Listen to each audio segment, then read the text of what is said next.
একবারে সাইলেন্ট সত্য করে আমি একটু কথা বলি। আপনার নাম কি? সুনীল চন্দ্র রায়। আপনার পিতার নাম? হ্যাঁ, প্রভাত চন্দ্র রায়। আপনার বাসা কোথায়? গোদের বাজার। আপনি পেশায় কি করেন?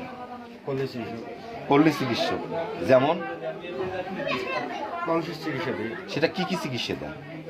প্যারালাইসিস, জ্বর, ব্যথা, এগুলো এগুলো। আর কবিরাজি কি করেন? তান্ত্রিকতা? তান্ত্রিকতা এমনিতে কাজ করে দিই, রাত্র করি। সেটা কি রকম কাজ করেন? ভালোবাসা অবশ্যই করেন না। আমার জানতে পক্ষে যে সমস্ত মায়ের সন্তানাদি হয় না তাদের আপনি ট্রিটমেন্ট করেন, এবং যে সকল মেয়ের স্বামীর বাড়িতে একটু বাকবিতণ্ডার কারণে বনিবনা হন নেওয়ার কারণে ফিরে আসে তাদের আপনি চিকিৎসা করেন। এই কথাটা কি সত্য? তো এর অন্তরালে যে মিষ্টি আক্তারের সঙ্গে যে আপনার সম্পর্ক, এটা কতদিন সঙ্গে তার সম্পর্ক? সম্পর্কটা হচ্ছে যে বিবাহ, মানে ওদের যে বিবাহ হয়ে